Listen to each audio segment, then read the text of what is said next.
Item: SCP-1309. Code name: Time-locked town. Object class: Euclid. Special containment procedures. Site-24 has been constructed 7 km east of SCP-1309 for purposes of observation and record keeping. Any non-authorized individuals found approaching either area are to be detained, questioned, and administered Class B amnestics prior to their release. SCP-1309 is to be continuously monitored for any irregular activity, including spatial anomalies or behavior of its inhabitants. Interaction with the inhabitants of SCP-1309 outside of authorized testing and interviews is to be kept to a minimum.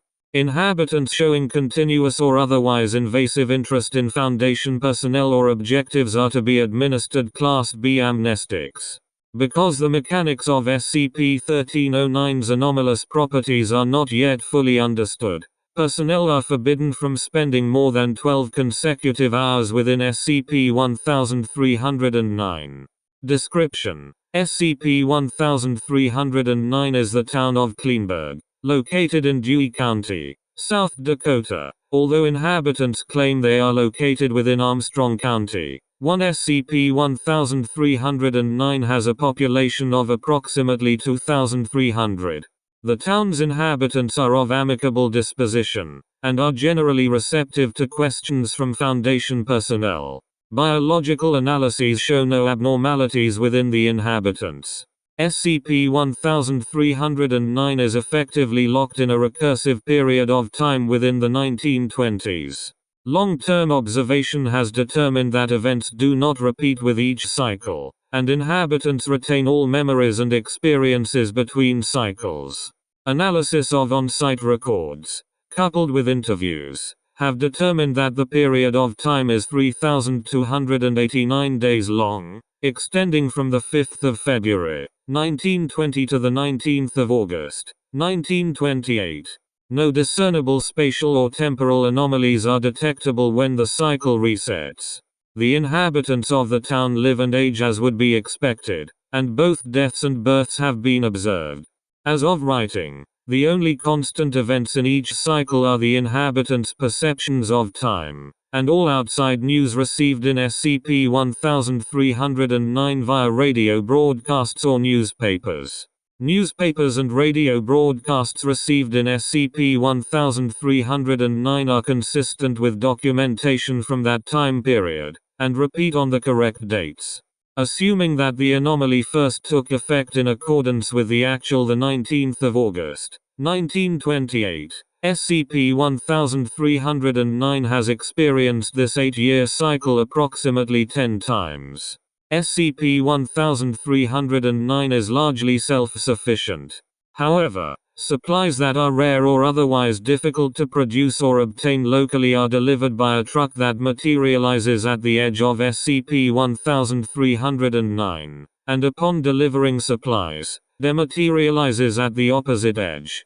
Commonly delivered supplies include non-local newspapers, brand name products and food, and certain raw materials. Interrogation of the drivers has determined that they have no awareness of any anomalous properties. Observation has determined that if an inhabitant of SCP-1309 attempts to leave SCP-1309, they will dematerialize at the edge of the town, and immediately materialize on the opposite side. Questioning has found that inhabitants who disappear and reappear in this fashion believe they have just returned from an extended vacation. However, SCP-1309's inhabitants typically show no desire to venture outside of their town, often stating they are content with life in their town. Inhabitants show no awareness of anomalous properties, even when explicitly brought to their attention. See attached documentation for more detail. Addendum 1309-A. A thorough survey of on-site historical records has revealed that the inhabitants of SCP-1309 have diverged from the socio-political norms of the 1920s on more than one occasion. Some significant events are documented below. Due to the disorganized and repetitive nature of SCP-1309's available records, it is difficult to tell when events took place in regards to actual dates. However, a tentative order of events has been established. SCP-1309 Event Log.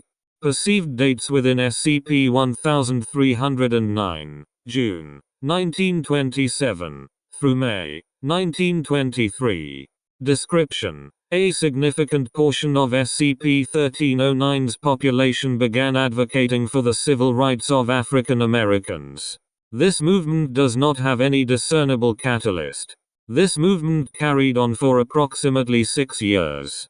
Notes: race relations within SCP-1309 do not currently appear to be significantly different from what would be expected of 1920s North America. Perceived dates within SCP-1309, October 1921 through April 1923. Description: inhabitants of SCP-1309 began staging regular protests in front of the City Hall, demanding that Warren G. Harding repeal the recently passed 19th Amendment. Analysis has determined that, in actual time, Dwight D. Eisenhower was standing president. Notes: South Dakota granted constitutional suffrage to women in 1917. 3 years prior to the passing of the 19th Amendment. Perceived dates within SCP-1309, May 1922 through January 1922. Description: strong push for an increase in funding for science and education. Many inhabitants claimed it might be possible to get to the moon by 1934. Note: no known catalyst. Analysis of available records have determined that this movement persisted for 2 full cycles, approximately 16 years. Perceived dates within SCP-1309, March 1925 through December 1927. Description: large movement favoring the legality of homosexual marriage. Population as a whole appeared to be more open to homosexuality.